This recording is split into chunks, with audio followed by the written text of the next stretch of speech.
Bulletin में बात होगी राहुल के गुजरात पहुंचने से बीजेपी सरकार की बढ़ती परेशानी की, नीतीश कुमार के बयान पर मचे बवाल की, जानेंगे फडणवीस ने किस शिंदे समर्थक पर की कार्रवाई, बीजेपी सांसद के कदम से क्यों मचा बवाल, देखेंगे पेगासस पर घिरी मोदी सरकार को।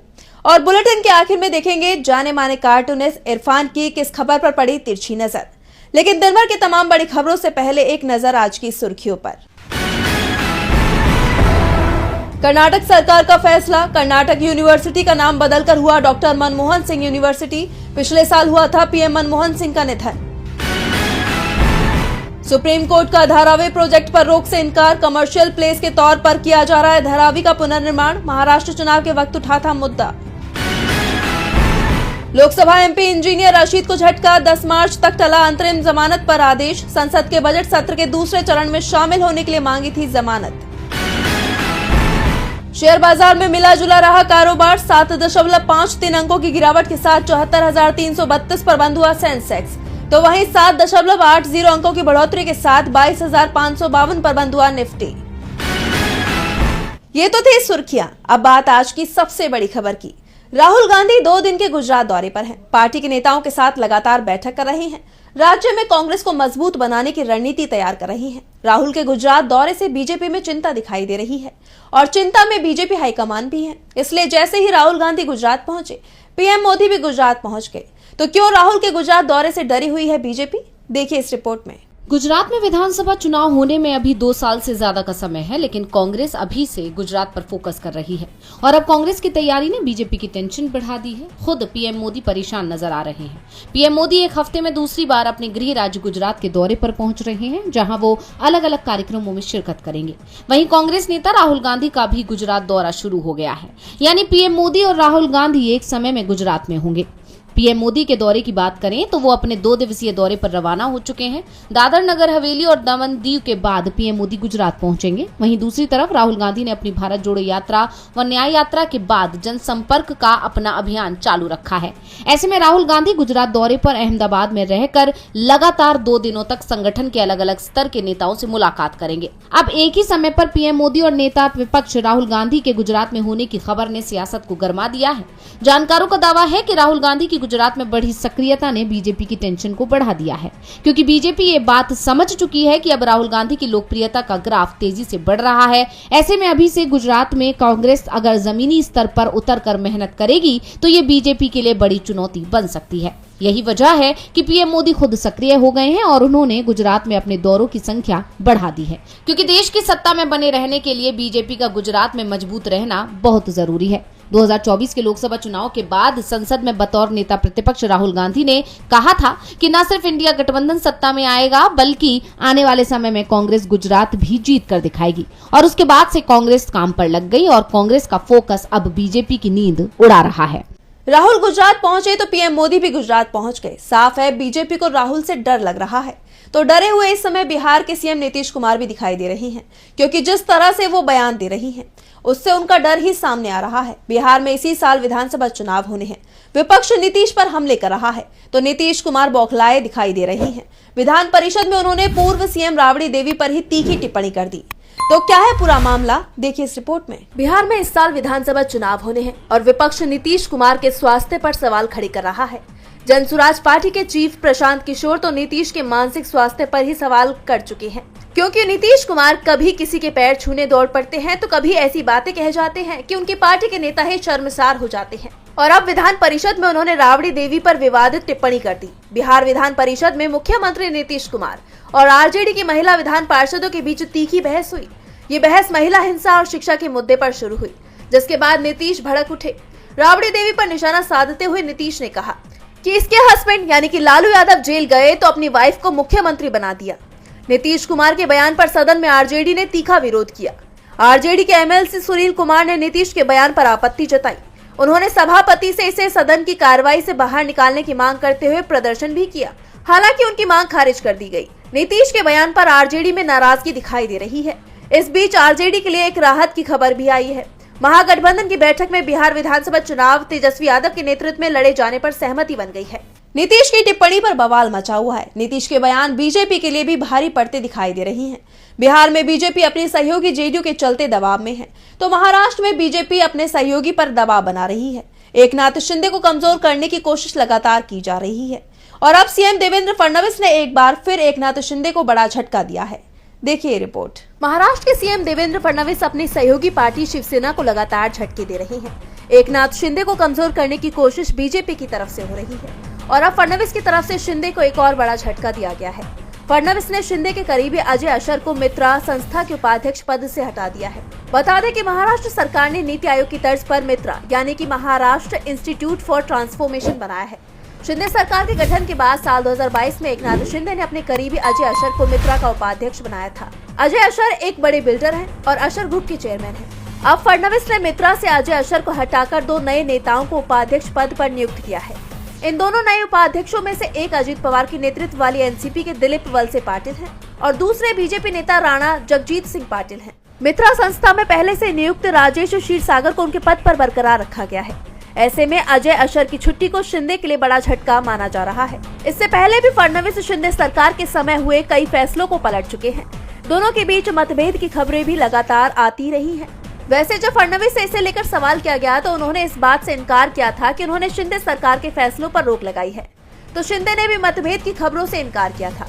लेकिन जिस तरह से फडणवीस की तरफ से एक के बाद एक शिंदे को झटके दिए जा रहे हैं, उसके बाद विपक्ष को भी सरकार पर निशाना साधने का मौका मिल रहा है। शिंदे के एक और करीबी को पद से हटा दिया गया। फिर भी फडणवीस और शिंदे का कहना है कि उनके बीच सब कुछ ठीक है, तो वहीं दिल्ली में भी सब कुछ ठीक होने की बातें की जा रही हैं। लेकिन बीजेपी के सांसद अपने ही मन से सड़कों के नाम बदल रहे हैं। दिल्ली की तुगलक लेन का नाम बदल दिया गया, जिससे बवाल मच गया है। इस समय देश में जगहों के नाम बदलने को लेकर विवाद छिड़ा हुआ है, खासकर उन राज्यों में जहां बीजेपी की सरकार है। ताजा मामला सामने आया है राजधानी दिल्ली से, जहां यूपी के पूर्व डिप्टी सीएम और राज्यसभा सांसद डॉक्टर दिनेश शर्मा ने दिल्ली में सरकारी आवास के सामने की सड़क का नाम ही बदल दिया। उन्होंने घर की नेम प्लेट पर एड्रेस में तुगलक लेन की जगह स्वामी विवेकानंद मार्ग लिखवा दिया है। हालांकि विवेकानंद मार्ग के नीचे छोटे अक्षरों में अभी भी तुगलक लेन लिखा हुआ है। इसके साथ ही केंद्रीय मंत्री कृष्णपाल गुर्जर के सरकारी आवास के बाहर तुगलक लेन की जगह विवेकानंद मार्ग लिखा गया है। ऐसे में अब सवाल ये उठ रहे हैं कि क्या अब बीजेपी सरकार दिल्ली के तुगलक रोड का नाम बदलने की तैयारी में है। कांग्रेस नेता संदीप दीक्षित ने इसे बीजेपी का दिखावा बताते हुए पूछा कि क्या वे उनके बारे में जानते भी हैं।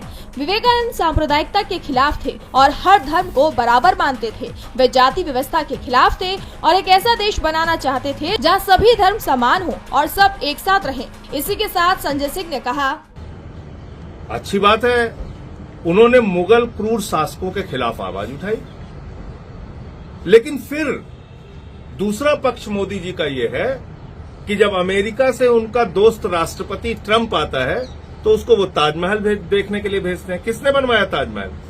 शाहजहां ने, मुगल शासक को। ओबामा को ताजमहल देखने के लिए भेजते हैं, किसने बनवाया? शाहजहां ने, मुगल शासक था। और छोड़ दीजिए, ट्रूडो हो, जितने भी राष्ट्रपति आते हैं उनको आप कहते हो जाके ताजमहल देखो, ये सबसे अच्छा हमारे यहाँ बिल्डिंग बना हुआ, किसने बनवाया उसको? मुगल शासक। तो उसको जिस दिन तोड़ना हो उस दिन तारीख हमको भी बता देंगे, हम भी फावड़ा वड़ा लेके चलेंगे उनके साथ। चलिए। बता दें कि बीजेपी नेता लगातार दिल्ली के कई इलाकों के नाम बदलने की मांग उठा रहे हैं, जिसमें नजफगढ़ का नाम बदलकर राजा नाहर सिंह नगर करने की मांग की गई है। इसी तरह मुस्तफाबाद कॉलोनी का नाम बदलकर शिव विहार, जबकि मोहम्मदपुर गांव का नाम माधवपुर करने का प्रस्ताव दिल्ली विधानसभा में रखा गया है। विपक्ष ने सवाल उठाए तो बीजेपी सांसद की सफाई आ गई कि नाम बदलना तो सरकार का काम है। बीजेपी सांसद अपनी ही सरकार की परेशानी बढ़ा रही हैं, तो सुप्रीम कोर्ट भी मोदी सरकार की परेशानी बढ़ाता दिखाई दे रहा है।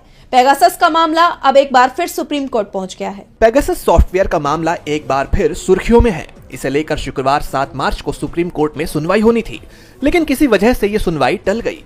अब कोर्ट ने 22 अप्रैल को सुनवाई की अगली तारीख तय की है। सुनवाई की नई तारीख की खबर सामने आते ही एक बार फिर पेगासस का मामला चर्चाओं में आ गया है। बता दें कि पेगासस इजरायली कंपनी NSO का सॉफ्टवेयर है। इस सॉफ्टवेयर पर भारत के 300 से ज्यादा नामचीन लोगों के फोन टैप करने का आरोप लगा है और ये खुलासा संसद का मानसून सत्र शुरू होने से एक दिन पहले हुआ था। इस पर राहुल गांधी समेत तमाम विपक्षी नेताओं के फोन टैप करने का आरोप था। हालांकि उस वक्त सरकार ने इन आरोपों को सिरे से खारिज कर दिया था। तमाम आरोपों को बेबुनियाद करार देते हुए केंद्रीय गृह मंत्री अमित शाह ने कहा था कि तथाकथित रिपोर्ट के लीक होने का समय और फिर संसद में ये व्यवधान, इसे जोड़कर देखने की जरूरत है। वहीं पेगासस की पेरेंट कंपनी एनएसओ ने जांच रिपोर्ट पर सवाल उठाते हुए कहा था कि एमनेस्टी इंटरनेशनल और फॉरबिडन स्टोरीज का डेटा गुमराह करता है। ये डेटा उन नंबरों का नहीं हो सकता है जिनकी सरकारों ने निगरानी की है। इसके अलावा एनएसओ अपने ग्राहकों की खुफिया निगरानी गतिविधियों से वाकिफ नहीं है। बता दें कि पेगासस सॉफ्टवेयर को दुनिया का सबसे खतरनाक सॉफ्टवेयर माना जाता है और इसे लेकर विपक्ष ने संसद में सरकार को बुरी तरह से घेरा था। अब 10 मार्च को एक बार फिर बजट सत्र के दूसरे चरण में इस मुद्दे के गरमाने की पूरी संभावना है। पेगासस पर सुप्रीम कोर्ट सुनवाई को तैयार हो गया है। विपक्ष इस मामले को संसद में भी उठा सकता है और एक बात साफ है कि मोदी सरकार इस पर ना तो पहले चर्चा को तैयार थी और ना अब आगे चर्चा को तैयार होगी। तो वहीं जम्मू कश्मीर के बजट पर जरूर चर्चा हो रही है। केंद्र शासित प्रदेश बनने के बाद सीएम उमर अब्दुल्ला ने पहला बजट सदन में पेश कर दिया है। तो क्या है बजट में खास, देखिए इस रिपोर्ट में। जम्मू कश्मीर विधानसभा में पिछला बजट 2018 में पेश किया गया था। उस समय पीडीपी और बीजेपी की गठबंधन सरकार थी। बाद में बीजेपी ने सरकार से समर्थन वापस ले लिया, जिसके चलते पहले राज्यपाल शासन लगाया गया और फिर राष्ट्रपति शासन लागू किया गया। 6 साल तक राष्ट्रपति शासन चला। इस दौरान राज्य का पहले विभाजन किया गया। साथ ही जम्मू कश्मीर से राज्य का दर्जा छीनकर इसे केंद्र शासित प्रदेश बना दिया गया। केंद्र शासित प्रदेश बनने के बाद विधानसभा में पहली बार बजट पेश किया गया, यानी 7 साल बाद जम्मू और कश्मीर का बजट पेश हुआ। इस मौके पर नेशनल कॉन्फ्रेंस की गठबंधन सरकार के सीएम उमर अब्दुल्ला ने कई बड़े ऐलान किए। बजट में दिल्ली की तरह अब जम्मू कश्मीर की महिलाओं को भी सरकारी बसों में मुफ्त सफर की सुविधा और हर घर को 200 यूनिट फ्री बिजली देने का ऐलान किया गया है। इसके अलावा 15,000 नए प्राइमरी स्कूल और पर्यटन को बढ़ावा देने के लिए मास्टर प्लान तैयार करने की भी बात कही गई है। साथ ही बजट में अमरनाथ यात्रा के दौरान सुरक्षा और रहने की व्यवस्था को और मजबूत करने की भी बात कही गई है। बजट पेश करते हुए उमर अब्दुल्ला ने कहा कि 1 अप्रैल से सरकारी और ई बसों में महिलाएं मुफ्त यात्रा कर सकती हैं। लखपति दीदी योजना में महिलाओं को 40,000 रुपए की आर्थिक मदद की जाएगी। शादी में दी जाने वाली आर्थिक सहायता को 50,000 से बढ़ाकर 75,000 रुपए किया गया है। हर घर को 200 यूनिट तक बिजली मुफ्त दी जाएगी। बिजली चोरी रोकने और सप्लाई सुधारने के लिए स्मार्ट मीटर लगाए जाएंगे। सभी जिला अस्पतालों में सिटी स्कैन की सुविधा दी जाएगी। इसके लिए 110 करोड़ का बजट दिया गया है। साथ ही 15,000 नए प्राइमरी स्कूल खोलने की भी योजना है। इसके अलावा अमरनाथ यात्रा के लिए यात्रियों की सुरक्षा के विशेष इंतजाम किए जाएंगे। पर्यटन के लिए 390 करोड़ का बजट तय किया गया है। जम्मू कश्मीर में अवैध खनन पर उमर अब्दुल्ला ने कहा कि इसे रोकने के लिए सख्त कदम उठाए जाएंगे। उमर अब्दुल्ला ने चुनावी घोषणाओं को पूरा करने की शुरुआत कर दी है, लेकिन एक सवाल जम्मू कश्मीर के लोग मोदी सरकार से पूछ रहे हैं कि इस केंद्र शासित प्रदेश को राज्य का दर्जा कब मिलेगा। वैसे सवाल तो बीजेपी के अंदर भी पूछा जा रहा है कि पार्टी को नया अध्यक्ष कब मिलेगा, क्योंकि पहले कहा जा रहा था कि मार्च में नए अध्यक्ष का चुनाव होगा, लेकिन अब ये मामला फिर टल गया है। देखिए रिपोर्ट। बीजेपी के राष्ट्रीय अध्यक्ष के चुनाव पर एक बार फिर फैसला लटक गया है। पार्टी अध्यक्ष का कार्यकाल 3 साल का होता है। इस समय बीजेपी के अध्यक्ष जेपी नड्डा हैं। उनका कार्यकाल जनवरी 2023 में खत्म हो चुका है, लेकिन लोकसभा चुनाव के चलते उनके कार्यकाल को पहले 1 साल के लिए बढ़ाया गया और उसके बाद फिर 1 साल के लिए और बढ़ा दिया गया और जब तक चुनाव नहीं हो जाते तब तक के लिए बढ़ा दिया गया है। पिछले 6 महीने से अध्यक्ष पद चुनाव को लेकर लगातार नई तारीखें सामने आ रही है। पहले दावा किया गया था कि अक्टूबर तक बीजेपी में राज्य संगठन के चुनाव हो जाएंगे। पार्टी संविधान में साफ है कि जब तक आधे राज्यों में संगठन चुनाव पूरे नहीं हो जाते तब तक राष्ट्रीय अध्यक्ष का चुनाव नहीं हो सकता।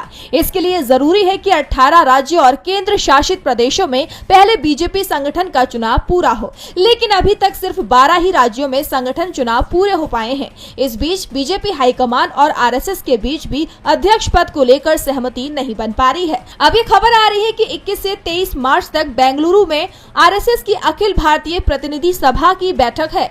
इसके लिए 17 से 24 मार्च तक बीजेपी और संघ के नेता बेंगलुरु में रहेंगे। बेंगलुरु में होने वाली इस बैठक में बीजेपी अध्यक्ष जेपी नड्डा और संगठन महासचिव बीएल संतोष समेत 1500 से ज्यादा प्रतिनिधि मौजूद रहेंगे। ऐसे में 24 मार्च को अध्यक्ष पद को लेकर कोई सहमति बन सकती है। इसके बाद ही बीजेपी अध्यक्ष चुनाव के लिए कार्यक्रम तय होगा। ऐसे में अब ये माना जा रहा है कि अगर संघ की बैठक में सहमति बनी तो 15 अप्रैल के बाद बीजेपी को नया अध्यक्ष मिल जाएगा, नहीं तो एक नई तारीख मिल सकती है। और बुलेटिन के आखिर में देखेंगे जाने माने कार्टूनिस्ट इरफान की किस खबर पर पड़ी तिरछी नजर।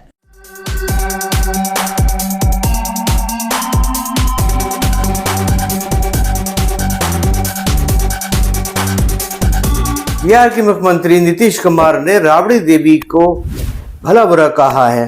उन्होंने आज विधानसभा में कहा कि राबड़ी देवी ने तो महिलाओं के लिए कुछ भी नहीं किया।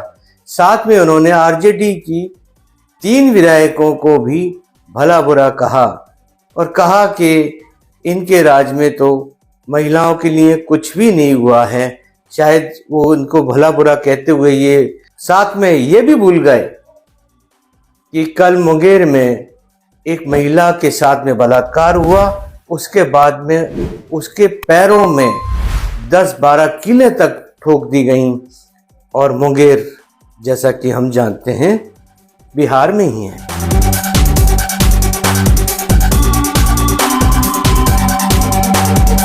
आज सोशल मीडिया से लेकर आपके चलते फिरते जीवन में भी पत्रकारिता के बुरे दौर की चर्चा होती है, क्योंकि जिन लोगों पर सूचना देने की जिम्मेदारी है वो आपके लिए नहीं बल्कि कॉरपोरेट और सरकारों को फायदा पहुंचाने में लग गए हैं। विज्ञापन मॉडल को खारिज कर आप इस बीमारी को दूर कर सकते हैं और अपने नारे को बुलंद कीजिए। मेरे खर्च पर आजाद है खबरें।